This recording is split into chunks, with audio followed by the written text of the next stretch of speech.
এই জন্য ভাবলাম যে আমার কাছের মানুষটাকে একটা মিষ্টি খাওয়াই আসি আমি। ভনিতা না করে ক্লিয়ার করে বল, কি বলার জন্য এখানে এসেছিস? অনেক যারা আমারে কেউ স্পর্শ করে নাই, কেউ কোনোদিন না। ঠিক আছে, কিন্তু সমাজ সমাজ, এই সমাজেরই তো ভয় পাই আমি। এক লড়াকু এবং অসহায় মা। মেঘলা এই পর্বের সবথেকে ট্র্যাজিক এবং শক্তিশালী চরিত্র। সে তার অনাগত সন্তানের পিতৃপরিচয়ের জন্য লড়ে যাচ্ছে। অনেক তাকে অস্বীকার করলেও মেঘলা স্থির যে এই সন্তান অনেকেরই। তার অসহায়ত্ব চরমে পৌঁছায় যখন সে দেখে তার নিজের বাবা মাও সমাজের ভয়ে তাকে অন্য জায়গায় রাতুলের সাথে বিয়ে দিতে চায়। মেঘলা স্পষ্ট জানিয়ে দিয়েছে যে অনেক ছাড়া সে অন্য কাউকে তার সন্তানের বাবা হিসেবে মানবে না। তার লড়াই এখন সমাজের সাথে এবং নিজের পরিবারের সাথেও। ভুল পথে চালিত এবং জেদি। অনেক চরিত্রটি এই পর্বে অনেকটা এগুয়ে এবং নেতিবাচক দিকে মোড় নিয়েছে। ডিএনএ টেস্টের রিপোর্ট হাতে পেয়ে সে অন্ধভাবে বিশ্বাস করছে যে মেঘলা তাকে ধোঁকা দিয়েছে। সে মেঘলার ওপর এতটাই বিরক্ত যে তার নামও শুনতে চায় না। সে মেঘলাকে ডিভোর্স দিয়ে মুক্তি দিতে চায়। অনেকের বড় ভুল হলো সে মেঘলার চরিত্রকে সন্দেহ করছে, অথচ তাদের দীর্ঘদিনের সম্পর্ককে সে মূল্যায়ন করছে না। তার এই জেদ তাকে জীবনের এক বড় ভুলের দিকে নিয়ে যাচ্ছে। সুবিধাবাদী এবং চতুর। রাতুল এই পর্বের আসল গেম চেঞ্জার হতে চাইছে।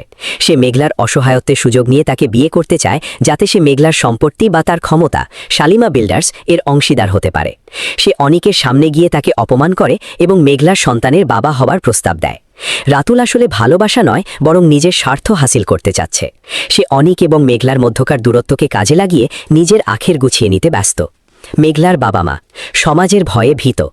মেঘলার বাবা মা তাদের মেয়ের প্রতি ভালোবাসা দেখালেও তারা আসলে সমাজের লোকলজ্জার কাছে হার মেনেছে। তারা চায় মেঘলার একটা গতি হোক, তাই তারা রাতুলের প্রস্তাবে রাজি হতে মেঘলাকে চাপ দিচ্ছে। তাদের এই সিদ্ধান্ত মেঘলার জন্য আরও মানসিক যন্ত্রণার কারণ হয়ে দাঁড়িয়েছে। তারা সঠিক হতে চেয়েও মেঘলার জন্য ভুল সিদ্ধান্ত নিতে যাচ্ছে। হাসিব ও জাহিদ অনুগত কিন্তু সত্যের খোঁজে। অনেকের বন্ধু ও সহকর্মী হিসেবে হাসিব সবসময় অনেককে বোঝানোর চেষ্টা করে।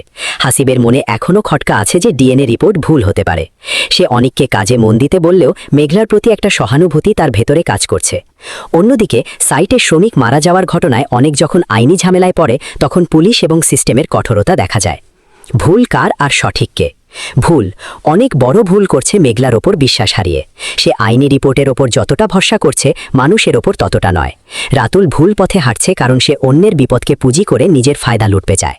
সঠিক মেঘলা তার জায়গায় একদম সঠিক। সে নিজের চরিত্রের পবিত্রতা এবং সন্তানের অধিকার নিয়ে আপোষহীন। সে লড়াই করছে একা, যা তাকে মানসিকভাবে আরও শক্তিশালী করে তুলছে। আগামীতে কি হতে পারে? অনেক এখন গ্রেফতার হয়েছে শ্রমিক মারা যাওয়ার ঘটনায়। এই বিপদ তাকে হয়তো নতুন করে ভাবতে শেখাবে। অন্যদিকে মেঘলা যদি কোর্টে যায় এবং নতুন করে ডিএনএ টেস্টের দাবি তোলে, তবে আসল সত্য বেরিয়ে আসতে পারে। রাতুল হয়তো অনেকের এই বিপলে আরও বড় কোনো চাল চালবে মেঘলাকে কবজা করার জন্য। বন্ধুরা, এই ছিল আজকের পর্বের বিশ্লেষণ। মেঘলার এই একাকী লড়াই কি শেষ পর্যন্ত সফল হবে? অনেক কি কোনোদিন তার ভুল বুঝতে পারবে? আপনাদের কি মনে হয় কমেন্টে অবশ্যই জানাবেন। এই জন্য ভাবলাম যে আমার কাছের মানুষটাকে একটা মিষ্টি খাওয়াই আসি আমি। ভনিতা না করে ক্লিয়ার করে বল, কি বলার জন্য এখানে এসেছিস? বন্ধু, খাবার জিনিস সবাই দিলে এরকম কথা। আচ্ছা বসে শোন। দাঁড়ায় কথা। তুই না সবসময় শুধু এক্সাইটেড হয়ে যাস। শুনবি, শোন। তো প্রথম স্ত্রী মেঘলা, দেখ বেচারির না আসলে এখন বর্তমান কেউ নাই আপন বলতে। একদিকে এক একটা মেয়ে, আবার আরেকদিকে পেটে একটা সন্তান। সেই সন্তানের আবার কোনো পরিচয়ই নাই। এইসব বলার জন্য তুই এখানে এসেছিস? ও আচ্ছা, মেঘলা তো তোকে কাজ দিয়েছিল। মেঘলা দালালি করার কন্ট্যাক্ট নিয়েছিস নাকি? আরে না না না, এমন কিছুই না। শোন, আমি হচ্ছে তোর প্রথম স্ত্রী মেঘলা, আর তোর অনাগত সন্তানের দায়িত্ব নিতে যাচ্ছি। আর বন্ধু হিসেবে আমার একটা দায়িত্ব আছে না, বল? আর ওর সন্তানের তো আবার একটা পরিচয় লাগে। এই জন্য আমি তোর স্ত্রীকে বিয়ে করে তোর সন্তানের বাবা হবো। মেঘলা তোকে বিয়ে করবে? কেন করবে না? তুই তো দ্বিতীয় বিয়ে করে খুব সুখে আছিস, ওখানে একা থাকবে। এগুলো তুই আমাকে কেন বলছিস? আমি কি এগুলো শুনতে চেয়েছি নাকি? আচ্ছা, এত বড় একটা সুসংবাদ আমি তোকে না দিয়ে থাকতে পারি, বল? তুই একবার ইমাজিনেশন করে দেখ, তোর অনাগত সন্তান আমাকে বাবা বলে ডাকবে। আবার তোর প্রথম স্ত্রী মেঘলা, তার সাথে আমার বিয়ে হবে, আমরা একসাথে থাকবো। রাতুল,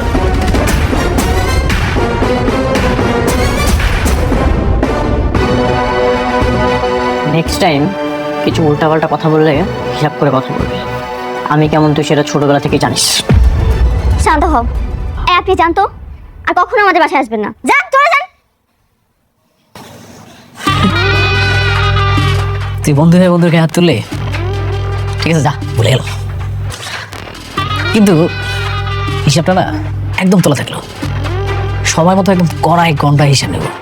আগে তোর স্ত্রী আমার বিয়ে করতে দে, তোর বউটাকে আগে বিয়ে করি, তারপর সব কিছু বোঝাপড়া হবে। তুই এক্ষুনি আমার বাসা থেকে বের হয়ে যা। যা। তোরা আমি কাঠ পাঠাবো, তুই আসিস।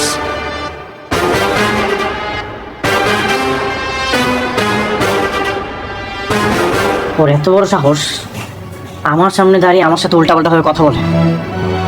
তার কি দোষ? তোমার স্ত্রী তো তাকে বিয়ে করতে চেয়েছে, এই জন্য সে জানাতে এসেছে। যা মন চাই তাই করুক, আমাকে কেন বল? তোমার স্ত্রী তোমাকে ডিভোর্স না দিয়ে বিয়ে কেন করতে চাচ্ছে সেটা জানতে চেয়েছো?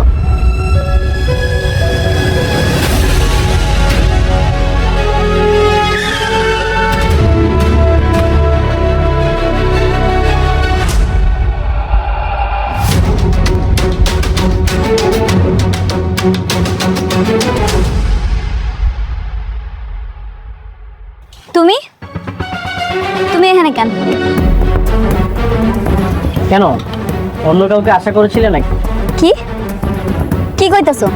না মানে, এখানে যদি রাতুল আসতো তাহলে মনে হয় তুমি খুব বেশি খুশি হতে, তাই না? রাতুল আসলে আমি খুশি হইতাম? কি কইতাছো উল্টাপাল্টা এসব তুমি? হ্যাঁ, এখন আমার সব কথাই তোমার উল্টাপাল্টা মনে হয়। যাই হোক, এইসব বিষয় নিয়ে আমি একদমই কথা বলতে চাই না। এই যে তোমার ডিভোর্স পেপার, এখানে তুমি আমি সিগনেচার করে দিলেই ডিভোর্স হয়ে যাবে। কি খুশি তো? হ্যাঁ, তোমার ডিভোর্সটা আমি অনেক আগেই দিয়ে দিতাম।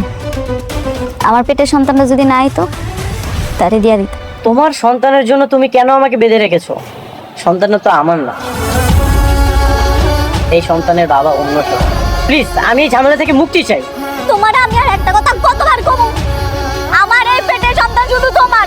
আমি আজকে কইতাছি, আগামীতে কমু, সারা জীবন কমু। এই পেটের সন্তান তোমার তোমার তোমার। যে কোনো কিছুর বিনিময় হোক, তুমি আমাকে ফাঁসাবে, তাই না? কি হাসামু মানে? হ্যাঁ, তুমি আজকে বলো, আগামীকাল বলো, বা সারা জীবন বলো, প্রমাণ তো হয়েই গেছে। ও হ্যাঁ, তুমি তো একটা বিয়ে করার ডিসিশন নিয়েছো না? Good decision. বিয়া? একটা স্বামী থাকা অবস্থায় তুমি তো বিয়ে করতে পারবে না, এই জন্য আমি তোমাকে ডিভোর্স দিয়ে তোমার পথটা পরিষ্কার করার জন্য এলাম। পথ পরিষ্কার করতে আইছেন? এত বেশি বুঝতেছেন আপনি? আপনারে কে কইলো যে আমি বিয়ে করতে চাই? যে তোমাকে বিয়ে করবে সে আমার বাসায় এসেছিল, কি? রাতুল। আমি এখন একদম ক্লিয়ার কেন তুমি আমাকে কাজটা না দিয়ে রাতুলকে দিয়েছি। সমস্যা নেই, তোমরা দুজন বিয়ে করো, অনেক বেশি হ্যাপি থাকো, আমি মন থেকে দোয়া করি। আরে আমার জীবনে আমি একটাই ভুল করছি, সেটা আপনারে বিয়ে করা। এই ভুল আর জীবনে দ্বিতীয়বার করতে চাই না। আমারে কোনো পুরুষ বিয়ে করতে পারবে না। তাহলে কি সে আমাকে মিথ্যা বললো? তুমি যদি তাকে না জানাতে তাহলে তো সে আমাকে বলতো না। আচ্ছা, এগুলো শুনেই বা আমি কি করবো? তাই না, ডিভোর্স পেপার এখানে সিগনেচার করে দিও। আমি কোনো ঝামেলা চাই না, তুমি আমাকে ডিভোর্স দিয়ে আমাকে মুক্তি দাও।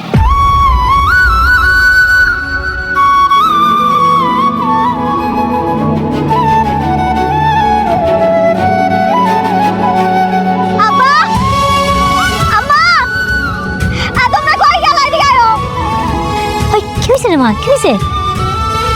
তোমরা আমারে সত্যি করে একটা কথা কও তো, সেই দিন যে পোলাটা বিয়ার কথা কইতাইছিল এটা কি রাতুল ছিল? হ্যাঁ, রাতুলি আসছিল, সে তোর বিয়ে করতে চায়। কেন আইছিল? আর তোমরাই ভালো লাগে আমার বিয়ার কথা কেন কইছো? ঠিকই করছি, সমাজের চোখে তোর সম্মান বাঁচাইতে চাইতেছি। আম্মা, আব্বা, তোমরা ভাবলা কেন আমার পেটে সন্তান থাকা অবস্থায় আমি আরেকটা বিয়ে করবো? এই ভালোবাসো তোমরা আমারে? তোমরা না কেউ কোনোদিন আমারে বুঝার চেষ্টা করো না, সত্যি করলো না, সত্যি না। শালিমা বিল্ডার্স আমাদেরকে প্রজেক্ট দেয়নি তো কি হয়েছে? আমরা এর থেকে ভালো ভালো প্রজেক্ট এগিয়ে যাব। কিন্তু মেঘলা ভাইয়ের সাথে যদি তোমার ঝামেলাটা না থাকতো তার নামটা খুব সহজ। এই নামটা তুমি আর কখনো উচ্চারণ করবে না। আচ্ছা ঠিক আছে। এখন রাতুল যদি মেঘলা ভাবিকে বিয়ে করে তাহলে তো সে তাকে দিয়ে অনেকভাবে ইউজ করবে, কিন্তু আমি না এখন পর্যন্ত বুঝতে পারছি না মেঘলা ভাবে শালিমা বিল্ডার্স গ্রুপে কি করে।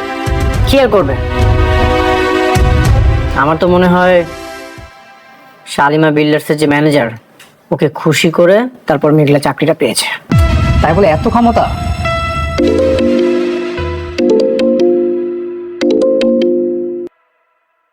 হ্যালো,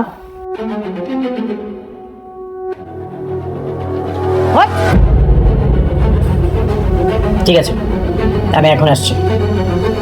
আমাদের সাইডে একজন শ্রমিক মারা গেছে।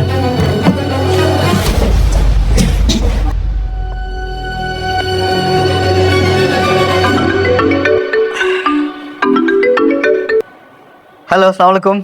আচ্ছা, উত্তরা 17 নম্বর সেক্টরে একটা প্রজেক্টে একজন শ্রমিক কাজ করতে গিয়ে অ্যাক্সিডেন্ট করে মারা গেছে। আপনারা এই ব্যাপারে কোনো ব্যবস্থা নিচ্ছেন? ব্যবস্থা নেব কি নেব না সেটা তো আমাদের ব্যাপার, কিন্তু আপনি কে? আমি শ্রমিক ইউনিয়নের সভাপতি। আমার অবশ্য আরেকটা পরিচয় আছে, আমি শালিমা বিল্ডার্স গ্রুপের ম্যানেজার বলছি। জি স্যার, আসসালামু আলাইকুম স্যার। ওয়ালাইকুম আসসালাম। আসলে সরি, মানে আমরা এখনো পর্যন্ত খবরটা পাইনি, তো এই মাত্রই শুনলাম আপনার মুখ থেকে, যে কারণে এখনো পর্যন্ত কোনো ব্যবস্থা নিতে পারিনি। কোন জায়গায় বললেন যেন? উত্তরা 17 নম্বর সেক্টর। আচ্ছা জি, আমরা এক্ষুনি ব্যবস্থা নিচ্ছি, এক্ষুনি। আরেকটা কথা, ওই সাইডের যে মালিক তাকে আপনারা অ্যারেস্ট করে নিয়ে আসুন, বাকিটা আমরা বসে ঠিক করবো, কেমন? জি অবশ্যই। জি, থ্যাংক ইউ। আসসালামু আলাইকুম। এই জাহিদ, তাড়াতাড়ি গাড়ি রেডি করো, চলো এক্ষুনি বেরোতে হবে।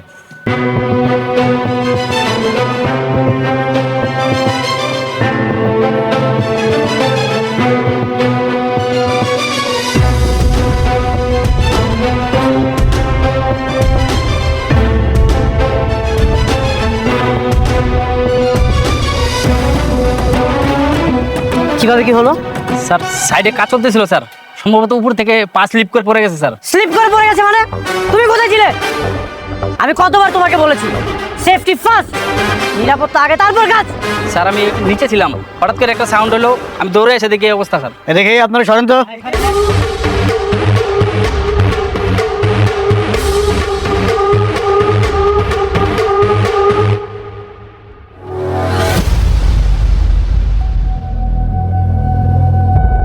ওরে বাবা, এখানে তো কোনো ধরনের কোনো সেফটির ব্যবস্থা নাই, কোনো সিকিউরিটি নাই।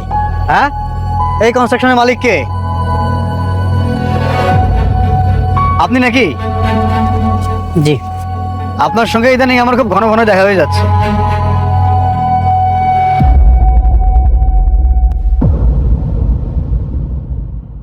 চলেন থানায়, চলেন আমাদের সাথে। থানাতে যাব মানে? বুঝতেছেন না কেন যাবেন? আপনার সাইটে কাজ করতে গিয়ে উনি মারা গেল, আপনি কোনো সিকিউরিটি দিতে পারেন না শ্রমিকদেরকে, এই দায়িত্ব তো আপনাকেই নিতে হবে নাকি? আমি সব ধরনের সিকিউরিটি ব্যবস্থা করে রেখেছি, এখন ওনারা যদি এগুলো না মানে আমার তো কোনো দোষ নেই। এই সমস্ত যুক্তি তর্ক যা দেবার আপনি থানায় গিয়ে দেবেন, আদালতে দেবেন। এই জাহিদ স্যার, হ্যান্ডকাপ পরো। আপনারা থানাতে যান, আমি আমার লয়ারের সাথে কথা বলছি। লয়ারে বলবেন থানায় এসে আগে আমার সাথে কথা বলতে, তারপরে আপনার সাথে কথা বলতে। হ্যাঁ, আপনারা রেখে যাবো মানে? এই স্যার, পড়াচ্ছ না কেন হ্যান্ডকাপ? আরে আপনারা কি করছেন? কথা কম বলেন।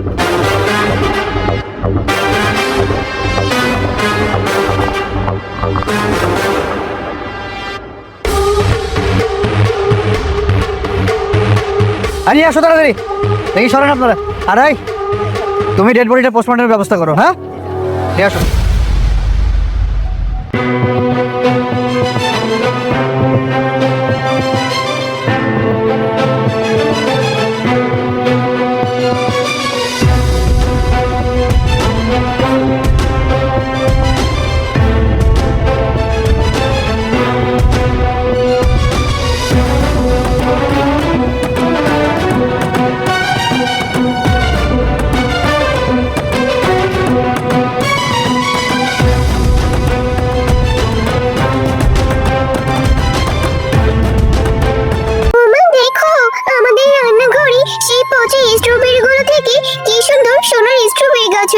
হ্যাঁ টয়া, আমরা জাদু করি স্ট্রবেরি গাছ, তোমরা অনেক ভালো, তাই তো তোমাদের সেই পচা স্ট্রবেরি গুলো থেকে এত সুন্দর সোনার স্ট্রবেরি গাছ জমেছে। আর কত দেরি লাগবে তোমার? তাড়াতাড়ি বাড়ি চলো না মা। টয়া, মা হয়ে হয়ে গিয়েছে। দেখ আমাদের স্ট্রবেরি বাগানের নতুন স্ট্রবেরিগুলো দেখতে অনেক সুন্দর। হয়তো রান্না করলেও খুব মজা হবে, তুই মজা করে খেতে পারবি। না মা, তুমি তো জানো আমার স্ট্রবেরি খেতে একদম ভালো লাগে না। তুমি তাড়াতাড়ি বাড়ি চলো না মা। আচ্ছা আচ্ছা, এখন চল। এইটুকু স্ট্রবেরি আজকের জন্য যথেষ্ট। আজকে সবগুলো স্ট্রবেরি দিয়ে রান্না করব। মা, আমার তো স্ট্রবেরি একদম পছন্দ না, কিন্তু তুমি যে স্ট্রবেরি চাটনি রান্না করছো সেই স্ট্রবেরি থেকে কত সুন্দর ঘ্রাণ বেরোচ্ছে, মনে হচ্ছে আমি এখনই খেয়ে ফেলি। ও মা, তোমার রান্নাটা কত দূর? তাড়াতাড়ি আমাকে খেতে দাও না মা, আমার যে খুব খেতে ইচ্ছে করছে। হ্যাঁ রে টয়া, এই স্ট্রবেরি গুলো থেকে খুব সুন্দর ঘ্রাণ বের হয়েছে। খুব করে তো বলেছিলি যে স্ট্রবেরি তুই একদম খাস না, দেখবি খেতেও নিশ্চয়ই খুব মজা হবে। এই তো মা, আমার হয়ে গিয়েছে। তুই ঘরে যেয়ে বস, আমি এখনই তোর জন্য খাবার নিয়ে আসছি। হ্যাঁ গো গিন্নি, এতে তো প্রচুর রান্না করেছো সবগুলো স্ট্রবেরি দিয়ে। বাহ, খেতে তো বেশ মজা। হ্যাঁ গো, আমাদের স্ট্রবেরি বাগানের স্ট্রবেরি গুলো অনেক সুন্দর। এগুলো খেতে যেমন সুন্দর হয়েছে, দেখতেও তেমন সুন্দর। খাও, তোমরা বাবা মেয়ে মজা করে স্ট্রবেরি খাও। হ্যাঁ মা, আমাদের জমির স্ট্রবেরি গুলো খেতে খুব মজা। মা, আমাদের জমিতে তো অনেক স্ট্রবেরি হয়েছে, এখান থেকে কিছু স্ট্রবেরি পেড়ে বাবা তো বাজারে নিয়ে বিক্রি করতে পারে, তাই না মা? হ্যাঁ গো, আমাদের মেয়ে তো ভালোই কথা বলেছে। তুমি বরং কালকে আমাদের জমি থেকে কিছু স্ট্রবেরি পেড়ে বাজারে নিয়ে বিক্রি করবে, কেমন? হ্যাঁ গো গিন্নি, এমনিতেও হাতে টাকা পয়সা নেই, দেখি এই স্ট্রবেরি গুলো যদি বিক্রি করতে পারি তাহলে তো ভালোই হয়। পরের দিন মিসকে স্ট্রবেরি গুলো বাজারে নিয়ে বিক্রি করতে যায়, আর তার স্ট্রবেরি গুলো এতই সুন্দর ছিল যে বাজারের সকলেই অন্যান্য সবজি কেনা বাদ দিয়ে মিসকের কাছ থেকে স্ট্রবেরি কিনতে আসে। এই দেখে বাঘ মামা রাগে গদগদ করতে থাকে। হ্যাঁ গো মিসকে ভাই, তোমার জমির স্ট্রবেরি গুলো দেখতে খুব সুন্দর, মনে হচ্ছে খেতেও বেশ মজা হবে। আমি তো রোজ আসবো তোমার জমির স্ট্রবেরি কিনতে।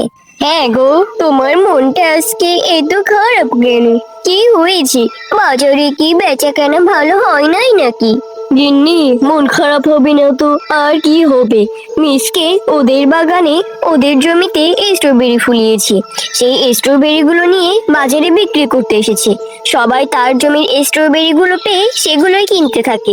আমার দোকান থেকে কেউ একটা কাঁচা সবজিও কিনে না। এখন যদি এভাবেই চলতে থাকে তাহলে আমার ব্যবসার লাল বাতি ধরে যাবে। এখন যে কি করি কিছুই বুঝতে পারছি না। ও গো, তুমি কোনো চিন্তা করো না গো, আমার মাথায় একটা বুদ্ধি এসেছে। যদি মিসকের সেই স্ট্রবেরি বাগানের স্ট্রবেরি না থাকে তাহলে ও কি বিক্রি করবে বলো তো? হ্যাঁ গো গিন্নি, ঠিকই তো বলেছো।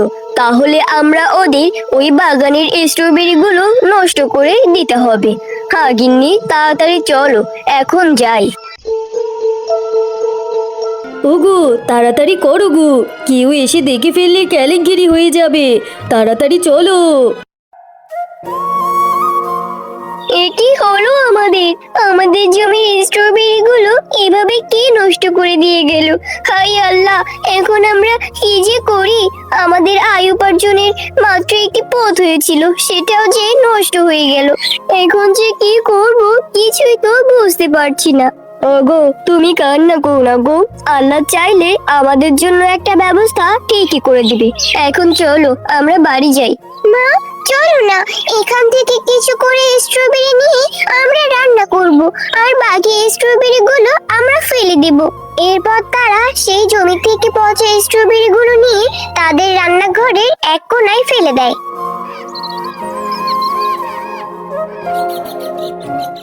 আহারে, শেফার কত কষ্টের জমির স্ট্রবেরি গুলো, সেগুলো কিনা ওর দুষ্ট প্রতিবেশীরা নষ্ট করে দিয়েছে।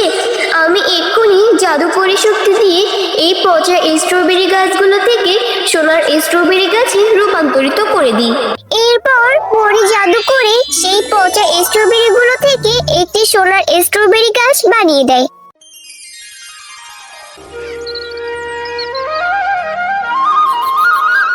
দেখো, আমাদের রান্নাঘরে সেই পচা স্ট্রবেরি গুলো থেকে থেকে কি সুন্দর সোনার স্ট্রবেরি গাছ হয়েছে। হ্যাঁ রে মা, তাই তো দেখছি। আমি তো নিজের চোখকে বিশ্বাস করতে পারছি না, কি সুন্দর সুন্দর সোনার স্ট্রবেরি জন্মেছে। হ্যাঁ টয়া, আমরা জাদুকরি স্ট্রবেরি গাছ, তোমরা অনেক ভালো, তাই তো তোমাদের সেই পচা স্ট্রবেরিগুলো থেকে এত সুন্দর সোনার স্ট্রবেরি গাছ জন্মেছে। এখন থেকে তোমাদের আর কোনো অভাব থাকবে না।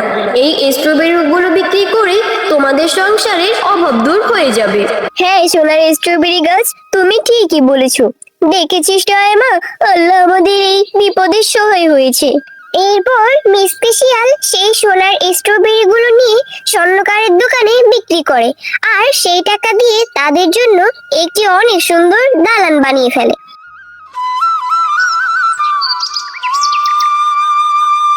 আরে আরে, এই মিসকে আর শেফা এক রাতারাতি এত বড় একটা বাড়ি কিভাবে বানালো? ওদের তো একটা স্ট্রবেরি জমি ছিল, সেটাও আমি নষ্ট করে দিয়েছি। তাহলে এত টাকাও কোথা থেকে পেল? ওরা কি আলাউদ্দিনের চিরাগ পেল নাকি? যাই যে দেখি তো কি হয়েছে ব্যাপারটা। ও তাহলে এই ব্যাপার, ওদের রান্নাঘরে সোনার স্ট্রবেরি গাছ হয়েছে। যাক বাবা, এই তো আমি এক্ষুনি এই সোনার স্ট্রবেরি গাছ সহ এই সব স্ট্রবেরি উঠিয়ে নিয়ে যাব, তারপর আমিও ধনী হয়ে যাব। দুষ্টু বাঘিনী, তুই অনেক লোভী। এর আগেও তুই লোভ করে টয়ার জমির সকল স্ট্রবেরি গাছগুলো নষ্ট করে দিয়েছিস। এখন নাকি আবার টয়াদের সোনার স্ট্রবেরি গাছগুলো চুরি করতে এসেছিস? দাঁড়া, আমি এক্ষুনি মজা দেখাচ্ছি। এই নে। ওরে বাবারে, ওরে মারে, সোনার স্ট্রবেরি গাছ, আমাকে ছেড়ে দাও। আমি যে আর কখনো এমন করব না, আমাকে ছেড়ে দাও সোনার গাছ।